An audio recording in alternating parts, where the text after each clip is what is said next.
乌克兰突袭克里米亚，黑海舰队基地遭精准打击。乌军炸毁别尔哥罗德公路桥，打爆扎波罗热 S-300。乌军高精度打击。库尔斯克3个俄军指挥部被连环摧毁。莫斯科油荒蔓延。乌军再度空袭俄炼油厂。俄军夏季攻势受挫，乌军无人系统逼迫俄军投降。俄军大规模空袭乌克兰，美企电子工厂中弹。泽连斯基强硬放话，中国无资格成为乌克兰战后安全保障国。乌军爆俄 KH-59M2 导弹窘境，就引擎加舞蹈引头缩水板上阵。普京拖延与泽连斯基会晤，背后竟与战争宣传有关。泽连斯基，西方部队或进驻乌克兰，保证安全。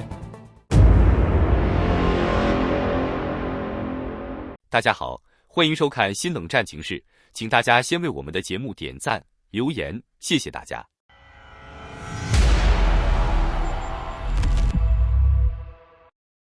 时隔不到1周，乌克兰再次对俄占克里米亚发动远程打击，而黑海舰队在塞瓦斯托波尔的老基地首当其冲，遭到猛烈空袭。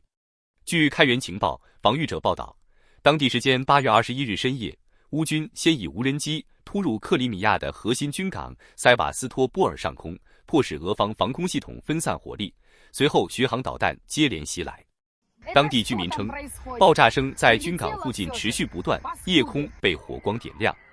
流出的影像显示，袭击后火势规模庞大，耀眼的火球甚至映照在整个海面上。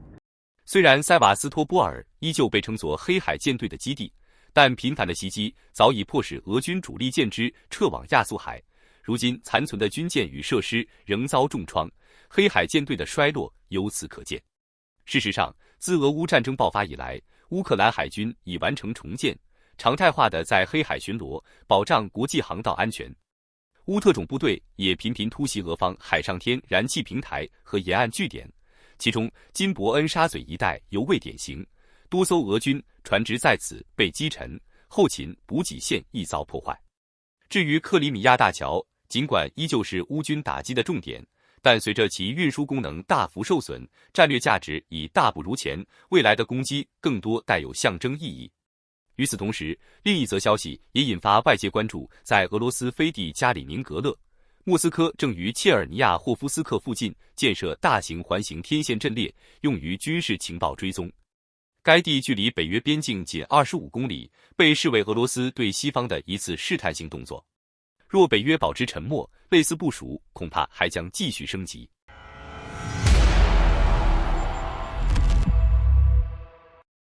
除了库尔斯克方向，乌克兰军方也在对俄罗斯境内的别尔哥罗德展开高强度打击。突发消息称，乌军首先摧毁了该地区的一座关键公路桥。据诺尔报告披露，当地时间8月20日，乌克兰空军对别尔哥罗德州红胡托尔地区发动空袭。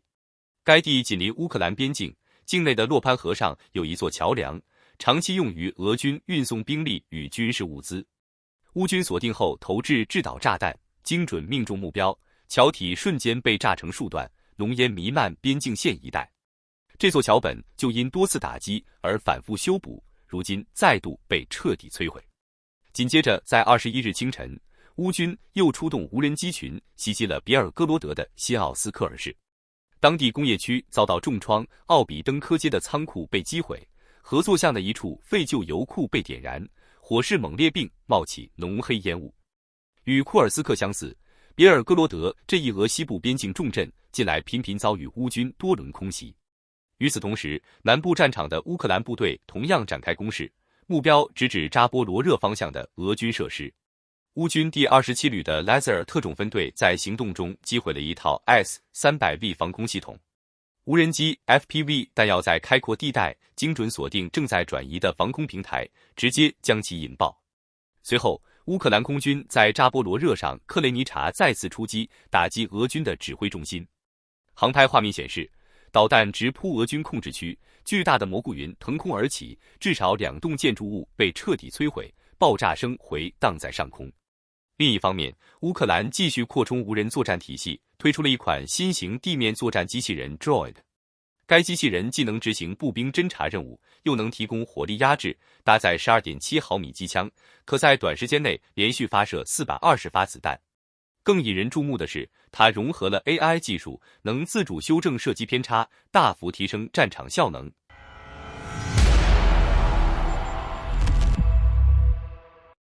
在过去48小时内，乌克兰对库尔斯克地区发动了连续空袭，目标直指俄军的3处重要指挥部。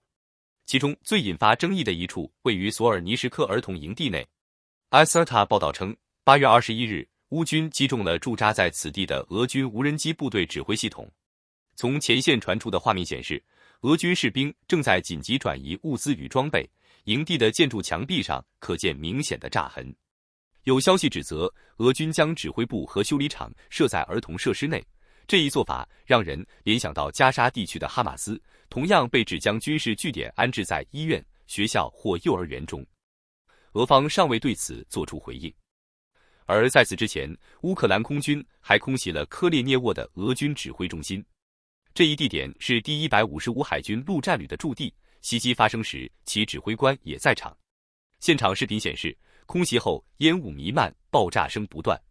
这支被称为俄军王牌的旅级部队，近年来已多次在乌战场遭受重创，一度被迫撤回后方休整，但依旧未能摆脱乌军的持续打击。此外，在库尔斯克的图约特金诺地区，乌克兰再度出击。Forums 卫星系统在当地的一个俄军前线指挥所上空捕捉到多处火点，确认发生大规模爆炸与火灾。这意味着，仅在2天之内，乌军就在库尔斯克连续摧毁或重创3个俄军指挥枢纽。与此前零星的越境袭扰不同，这一系列打击表明，乌克兰对俄罗斯境内目标的攻势已明显升级。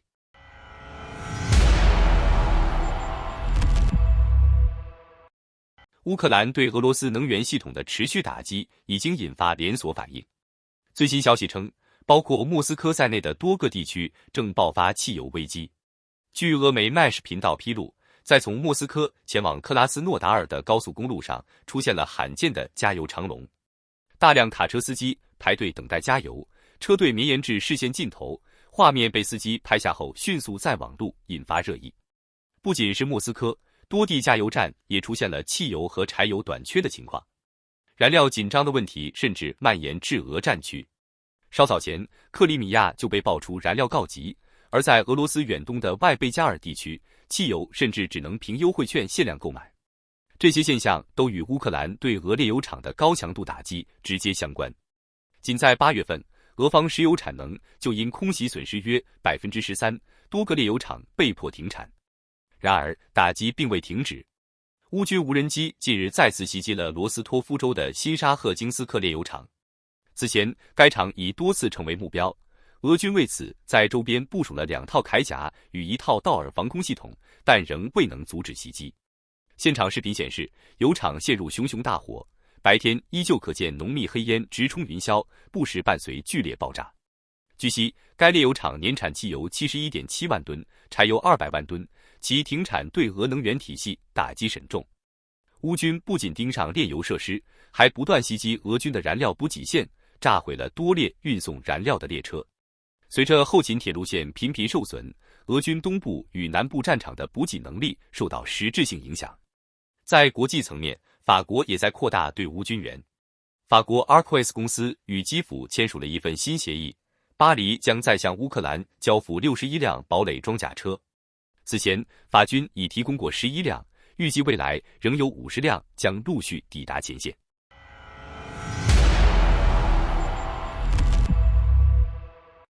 2025年8月21日，俄乌战争进入第1275天。前线传来最新消息，在红军村多布罗皮利亚方向，乌军再次突破，成功解放库切列夫亚尔 Kochaev Yar。乌军总司令希尔斯基指出，俄军在今夏攻势中尝试了新的战术，以小规模突击小组在广阔战线推进。在多布罗皮利亚附近，俄军一度前进了10至12公里。但随着乌军精锐部队的重新部署，局势发生逆转。我们清理了定居点和关键地区，敌人的胜利气氛转瞬变成绝望。他们的口号从前进、胜利变成了被包围、完蛋了，希尔斯基说。分析人士指出，俄军转向小组突击并非主动选择，而是无奈之举。乌军的纵深防御使其即便付出巨大伤亡，也难以攻破任何坚固要塞。于是俄军频繁绕行迂回，但这种打法往往导致前行攻势合不上口。在红军村多布罗皮利亚方向就是典型，从罗迪恩斯克到尼卡诺里夫克再到库切列夫亚尔，俄军攻势范围越来越大，却难以完成合围，最终渗透部队因补给不足、缺乏轮换而陷入失败。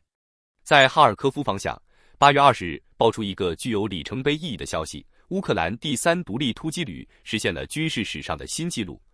俄军士兵首次在完全由无人系统发动的攻势下选择投降。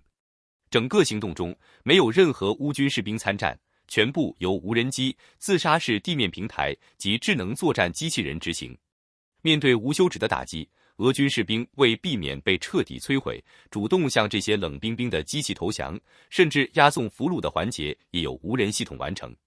南线方面，乌克兰国民警卫队第27佩乔尔斯克旅利用无人机成功摧毁俄军一套价值4000万美元的 S-300V 防空系统。与此同时，乌克兰空军使用 GBU-62 小直径炸弹命中扎波罗热上克雷尼察地区的俄军团级指挥所。战场视频显示，建筑被彻底摧毁，巨大的火球和蘑菇云升腾而起，爆炸声在空中久久回荡。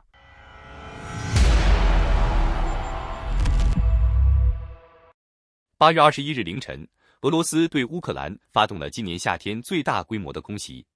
乌克兰空军通报，俄军共发射超过600枚武器，其中包括4枚 KH-47M2 匕首高超音速导弹、2枚伊斯坎德尔 M 弹道导弹、19枚 KH-101 巡航导弹、14枚口径巡航导弹，以及多达577架改装后的沙希德无人机，攻击范围几乎覆盖了乌克兰全境。最引人关注的是，俄军导弹命中了乌克兰西部一家美国伟创力工厂，这家企业是全球知名的电子制造商，产品涉及电脑、手机、汽车配件、航天设备等领域。袭击造成厂区严重受损，至少19人受伤。乌方强调，这是迄今为止美国在乌资产遭受的最大损失。泽连斯基愤怒表示，俄罗斯军队再次打破疯狂记录，他们不是在打击军事目标，而是在蓄意轰炸民用设施、居民住宅和外国企业。那家工厂只生产咖啡机和日用品，却遭到导弹袭击，这就是赤裸裸的恐怖主义。乌克兰外交部长西比哈则指出，这次袭击毫无军事必要性，目的就是破坏乌克兰的经济和国际信任。事实上，这并非美国企业首次在乌遭殃。今年早些时候，波音公司在基辅的办公室被炸，一家麦当劳门店也遭到攻击。如今伟创力工厂再度中招，明显已构成对美国投资的直接挑衅。讽刺的是，就在几个月前，美国总统川普还声称俄罗斯绝不会袭击美国在乌的资产，但现实很快给了他一个沈重的反击。乌克兰防空系统虽然拦截了大部分来袭目标，但在如此庞大的密集攻势下，仍难以做到完全防御。多个地区的警报持续数小时，居民被迫涌入地下避难所，多个城市遭受严重破坏，并确认有人员伤亡。乌克兰方面最后强调，俄罗斯直接打击美国企业是危险的升级信号，华盛顿必须正视这一现实，并对莫斯科的越线挑衅作出回应。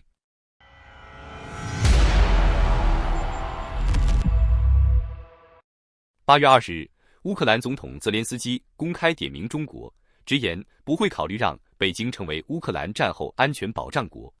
他强调，只有真正站在乌克兰一边、付诸实质行动的国家，才有资格提供安全承诺。泽连斯基直言拒绝中国的理由，没有帮助阻止战争。自冲突爆发以来，北京始终未对俄罗斯采取任何制衡行动，反向援助俄罗斯。透过开放无人机市场，中国实际上成了俄军的隐形军火库。失信前科，作为布达佩斯安全备忘录的签署国，中国在2014年克里米亚被占领时毫无作为。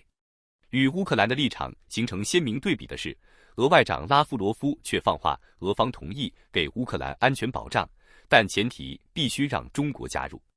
德国外长瓦德福则直言，北京是俄军的关键血脉，既是最大能源买家，也是两用物资供应者。与此同时，美国与欧洲盟友的谈判重点已不再是如何停火，而是如何防止战火再次燃起。华盛顿正在推动具威慑力的长期方案，包括设立类似韩国式缓冲区，由国际部队驻守边境，防止俄军卷土重来。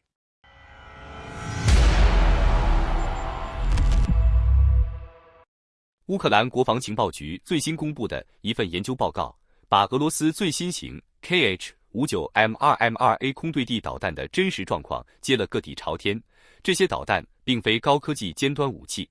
而是俄罗斯在资源紧缺下拼凑出来的缩水版。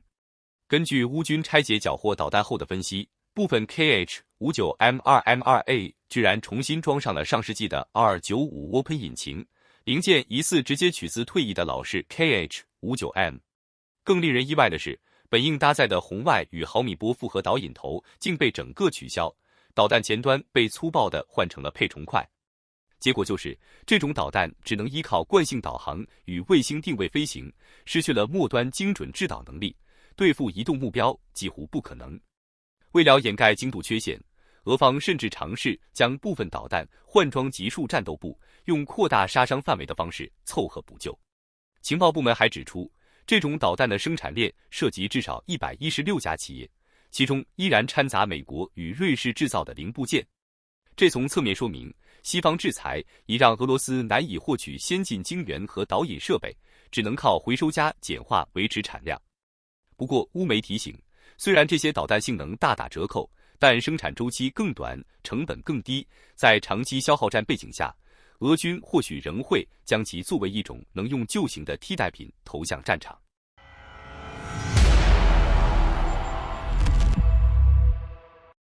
美国总统川普近期先后与俄罗斯总统普京、乌克兰总统泽连斯基以及多位欧洲国家领导人进行会谈，并宣布计划促成俄乌两国领导人的双边会晤。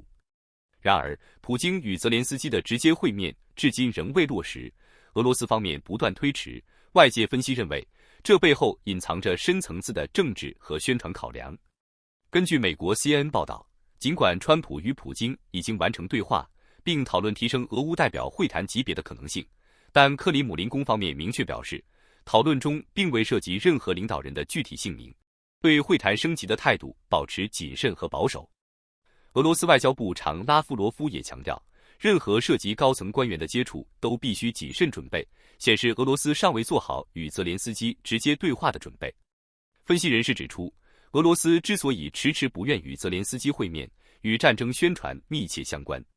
自2022年2月发起侵略乌克兰以来，克里姆林宫一直向国内民众灌输信息，称乌克兰是俄罗斯历史、文化和精神空间中不可分割的一部分，将乌克兰县政府描绘成纳粹或西方傀儡，塑造了一种泽连斯基政权不合法的舆论环境。英国皇家国际事务研究所专家奥里西亚·卢采维奇分析，如果普京与泽连斯基真的坐到一起，长期接受这种宣传的俄罗斯民众可能会感到困惑。总统在与一个被官方视作非法的国家领导人对话，这对国内舆论来说非常棘手。卡内基俄罗斯欧亚中心高级研究员塔蒂亚娜·斯塔诺瓦亚也指出，普京并不认为会晤泽连斯基是与西方抗衡的关键事件，但如果能带来突破性进展，他仍可能参与对话。目前来看，俄罗斯尚未做出任何实质让步，而川普在阿拉斯加与普京会面时，也放弃了此前要求在和平谈判前签署停火协议的条件，这让欧美国家对俄罗斯的制裁面临新的不确定性。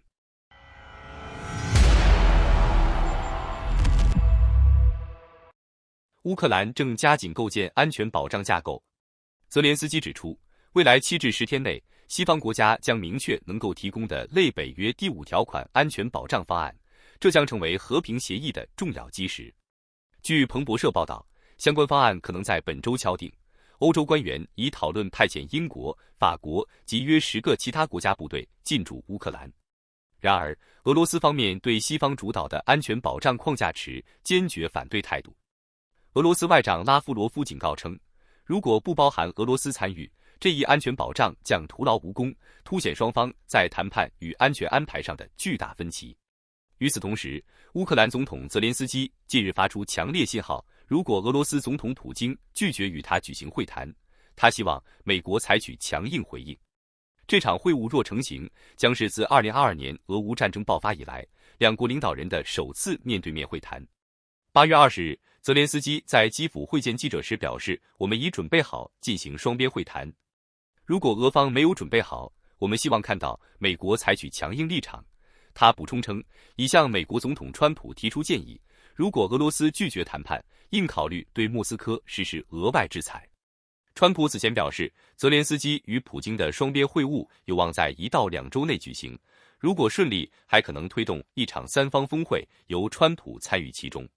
好的，感谢您一口气看到最后了，这是对我们最大的鼓励和支持。要看最全面、最及时准确的战场热点报道更新，就请每日锁定新冷战情势。如果您喜欢我们的节目，也请您点赞、留言、订阅，把视频分享出去，让更多的人看到这个节目。想要赞助我们的朋友，可以打开超级感谢打赏赞助，帮助我们能持续做出更多好节目。谢谢大家。